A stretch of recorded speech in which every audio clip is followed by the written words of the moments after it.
ആകാശവാണി.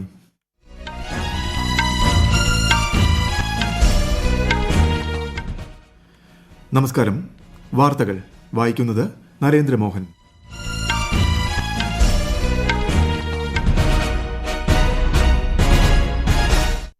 പ്രധാന വാർത്തകൾ. ജമ്മുകശ്മീരിലെ എല്ലാ ജനങ്ങൾക്കും ആരോഗ്യ ഇൻഷുറൻസ് പരിരക്ഷ ഉറപ്പാക്കുന്നതിനായുള്ള PM ജയ് സെഹത് പദ്ധതിക്ക് പ്രധാനമന്ത്രി നരേന്ദ്രമോദി തുടക്കം കുറിച്ചു. മൻ കി ബാത്തിലൂടെ നാളെ പ്രധാനമന്ത്രി ജനങ്ങളുമായി ആശയങ്ങൾ പങ്കുവയ്ക്കും. ഗുവാഹത്തിയിലെ അമിൻഗാവിൽ നിരവധി വികസന പദ്ധതികൾക്ക് കേന്ദ്ര ആഭ്യന്തരമന്ത്രി അമിത് ഷാ തുടക്കമിട്ടു. രാജ്യത്തെ ആദ്യ ഡ്രൈവർ രഹിത മെട്രോ ട്രെയിൻ സർവീസിന് മറ്റന്നാൾ തുടക്കം. കേരളത്തിൽ ഇന്ന് 3527 പേർക്ക് കോവിഡ് സ്ഥിരീകരിച്ചു. 3782 പേർക്ക് രോഗമുക്തി. ISL ഫുട്ബോളിൽ ഇന്ന് ചെന്നൈയിൻ FC ഈസ്റ്റ് ബംഗാൾ പോരാട്ടം. വാർത്തകൾ വിശദമായി. ജില്ലാ വികസന കൌൺസിലിലേക്കുള്ള തിരഞ്ഞെടുപ്പുകൾ സുതാര്യമായി സംഘടിപ്പിച്ചതിൽ ജമ്മുകശ്മീരിന് പ്രധാനമന്ത്രി നരേന്ദ്രമോദിയുടെ അഭിനന്ദനം. ജമ്മുകശ്മീരിലെ എല്ലാ ജനങ്ങൾക്കും ആരോഗ്യ ഇൻഷുറൻസ് പരിരക്ഷ ഉറപ്പാക്കുന്നതിനായുള്ള ആയുഷ്മാൻ ഭാരത് PM ജയ് സെഹത് പദ്ധതിക്ക് തുടക്കം കുറിക്കുകയായിരുന്നു പ്രധാനമന്ത്രി. കൂടുതൽ വിവരങ്ങളുമായി കിരൺ ശങ്കർ. ഗാന്ധിജിയുടെ ഗ്രാമസ്വരാജ് എന്ന ലക്ഷ്യം ജമ്മു കാശ്മീർ കൈവരിച്ചതായി പ്രധാനമന്ത്രി നരേന്ദ്രമോദി പറഞ്ഞു.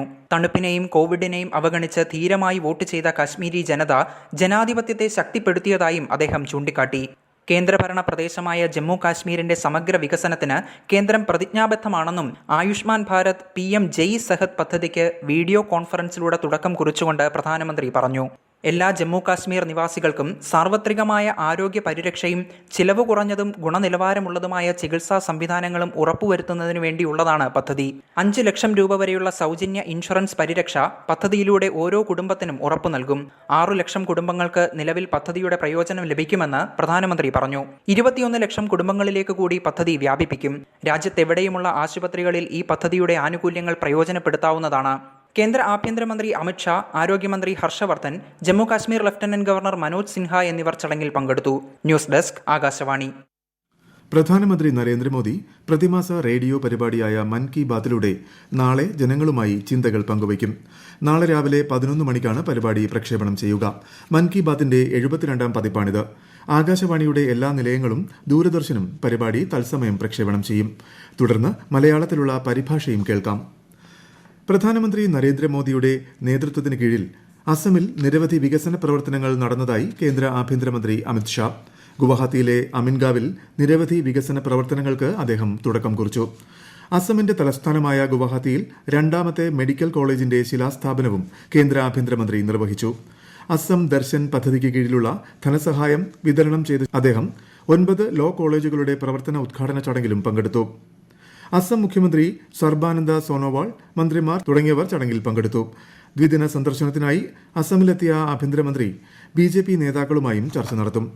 കേന്ദ്ര കൃഷി കർഷക ക്ഷേമ വകുപ്പിന്റെ ബജറ്റ് വിഹിതം കഴിഞ്ഞ 6 വർഷത്തിനിടെ 6 മടങ്ങിൽ കൂടുതൽ വർദ്ധിച്ചതായി കേന്ദ്രമന്ത്രി ഹർദീപ് സിംഗ് പുരി. ഉൽപാദന ചെലവിന്റെ 1.5 മടങ്ങ് താങ്ങുവിലയായി നൽകണമെന്ന സ്വാമിനാഥൻ സമിതിയുടെ ശുപാർശ മോദി സർക്കാർ നടപ്പാക്കിയതായും അദ്ദേഹം ചൂണ്ടിക്കാട്ടി. താങ്ങുവില നൽകിയുള്ള സംഭരണത്തിന്റെ ചിലവ് കഴിഞ്ഞ സർക്കാരിന്റെ കാലഘട്ടത്തേക്കാൾ 85% വർദ്ധിപ്പിച്ചു.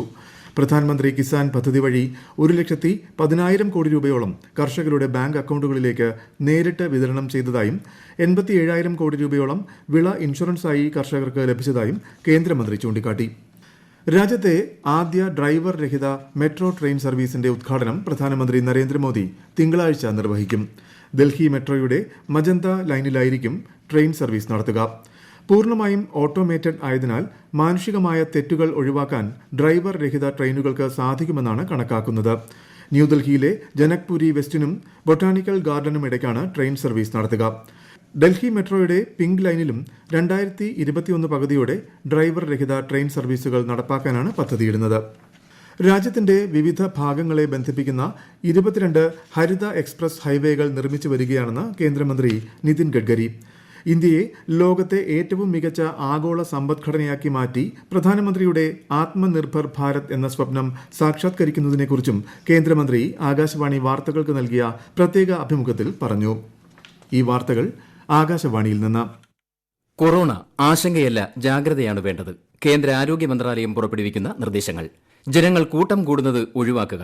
ഇടയ്ക്കിടെ കൈകൾ സോപ്പും വെള്ളവും ഉപയോഗിച്ചോ സാനിറ്റൈസർ ഉപയോഗിച്ചോ വൃത്തിയാക്കുക. നിർബന്ധമായും മാസ്ക് ധരിക്കുക. പനിയോ ചുമയോ ശ്വാസതടസ്സമോ തുടരുന്ന സാഹചര്യത്തിൽ വൈദ്യസഹായം തേടുക. കൊറോണയെ സംബന്ധിച്ച വിവരങ്ങൾക്ക് ആരോഗ്യ മന്ത്രാലയത്തിന്റെ 1075-ലും ദിശയുടെ 1056-ലും ബന്ധപ്പെടാം. കേരളത്തിൽ ഇന്ന് 3527 പേർക്ക് കോവിഡ് സ്ഥിരീകരിച്ചു. 3782 പേർ രോഗമുക്തി നേടി. 21 കോവിഡ് മരണങ്ങളും ഇന്ന് സ്ഥിരീകരിച്ചു. 35,586 സാമ്പിളുകളാണ് കഴിഞ്ഞ 24 മണിക്കൂറിനിടെ പരിശോധിച്ചത്. പോസിറ്റിവിറ്റി നിരക്ക് 9.91%. കോഴിക്കോട്, മലപ്പുറം, എറണാകുളം ജില്ലകളിലാണ് ഇന്ന് ഏറ്റവും കൂടുതൽ രോഗബാധിതർ ഉള്ളത്. 63,752 രോഗികളാണ് സംസ്ഥാനത്ത് ചികിത്സയിലുള്ളത്. UK-യിൽ കണ്ടെത്തിയ ജനിതക വ്യതിയാനം സംഭവിച്ച കോവിഡ് വൈറസിനെ നേരിടുന്നതുമായി ബന്ധപ്പെട്ട ചർച്ചകൾക്കായി ദേശീയ കർമ്മസമിതി പ്രത്യേക യോഗം ചേർന്നു. നിതി ആയോഗ് അംഗം പ്രൊഫസർ വിനോദ് പോൾ, ICMR മേധാവി പ്രൊഫസർ ബൽറാം ഭാർഗവ എന്നിവർ യോഗത്തിന് അധ്യക്ഷത വഹിച്ചു. UK-യിൽ നിന്നുള്ള വൈറസിന് വ്യാപന സാധ്യത കൂടുതലായതിനാൽ ഈ വൈറസ് ബാധിച്ചവരെ കണ്ടെത്തുകയും ഈ വൈറസ് രാജ്യത്ത് പടരുന്നത് തടയുകയും വേണമെന്ന് യോഗം നിരീക്ഷിച്ചു. ഈ കാലയളവിൽ UK-യിൽ നിന്നും എത്തിയവരെ നിരീക്ഷിക്കുന്നതിനായി വിമാനത്താവളങ്ങളിലും മറ്റ് സാധ്യതാ മേഖലകളിലും സംവിധാനങ്ങൾ ഏർപ്പെടുത്തിയതായി national centre for disease control യോഗത്തിൽ അറിയിച്ചു.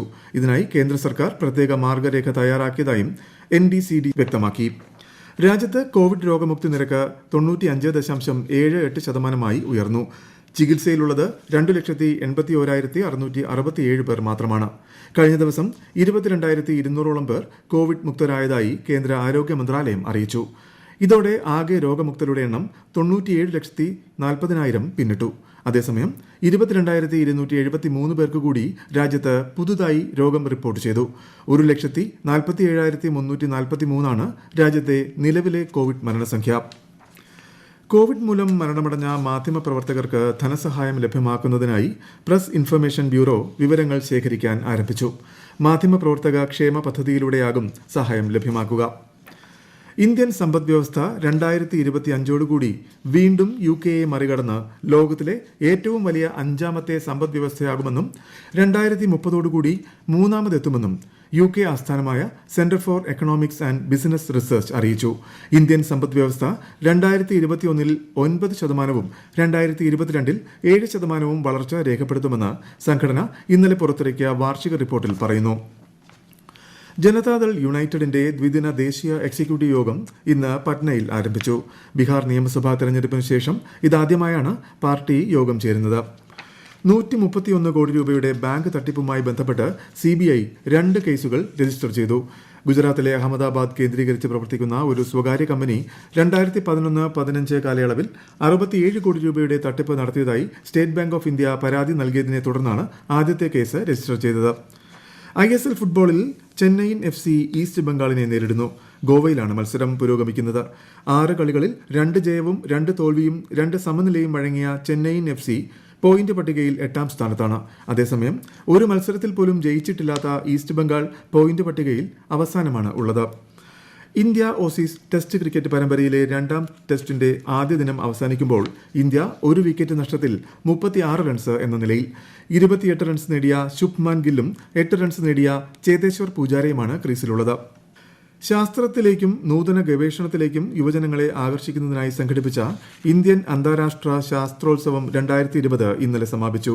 ശാസ്ത്രോത്സവത്തിൽ മഹാരാഷ്ട്രയിൽ നിന്നുള്ള 2 പെൺകുട്ടികൾ വെള്ളി മെഡൽ കരസ്ഥമാക്കി. കേന്ദ്രഭരണ പ്രദേശമായ പുതുച്ചേരിയിൽ 16ാമത് സുനാമി ഓർമ്മദിനം ആചരിച്ചു. മുഖ്യമന്ത്രി N. നാരായണസ്വാമി ഉൾപ്പെടെയുള്ളവർ ചടങ്ങിൽ പങ്കെടുത്ത് സുനാമിയിൽ ജീവൻ നഷ്ടപ്പെട്ടവർക്ക് ആദരാഞ്ജലി അർപ്പിച്ചു. പ്രധാന വാർത്തകൾ വീണ്ടും. ജമ്മുകാശ്മീരിലെ എല്ലാ ജനങ്ങൾക്കും ആരോഗ്യ ഇൻഷുറൻസ് പരിരക്ഷ ഉറപ്പാക്കുന്നതിനായുള്ള PM ജയ് സെഹത് പദ്ധതിക്ക് പ്രധാനമന്ത്രി നരേന്ദ്രമോദി തുടക്കം കുറിച്ചു. മൻ കി ബാത്തിലൂടെ നാളെ പ്രധാനമന്ത്രി ജനങ്ങളുമായി ആശയങ്ങൾ പങ്കുവയ്ക്കും. ഗുവാഹത്തിയിലെ അമിൻഗാവിൽ നിരവധി വികസന പദ്ധതികൾക്ക് കേന്ദ്ര ആഭ്യന്തരമന്ത്രി അമിത് ഷാ തുടക്കമിട്ടു. രാജ്യത്തെ ആദ്യ ഡ്രൈവർ രഹിത മെട്രോ ട്രെയിൻ സർവീസിന് മറ്റന്നാൾ തുടക്കം. കേരളത്തിൽ ഇന്ന് 3527 പേർക്ക് കോവിഡ് സ്ഥിരീകരിച്ചു. 3782 പേർക്ക് രോഗമുക്തി. ISL ഫുട്ബോളിൽ ഇന്ന് ചെന്നൈയിൻ FC ഈസ്റ്റ് ബംഗാൾ പോരാട്ടം. വാർത്തകൾ കഴിഞ്ഞു. ഞങ്ങളുടെ വാർത്തകളും വാർത്താധിഷ്ഠിത പരിപാടികളും all India radio news Thiruvananthapuram എന്ന യൂട്യൂബ് ചാനലിൽ ലഭ്യമാണ്. കൂടുതൽ വാർത്തകൾക്കായി @all India radio news Thiruvananthapuram എന്ന ഫേസ്ബുക്ക് പേജും @AIRnews_TVM എന്ന ട്വിറ്റർ ഹാൻഡിലും സന്ദർശിക്കുക. അടുത്ത വാർത്താ പ്രക്ഷേപണം രാത്രി 9 മണിക്ക്.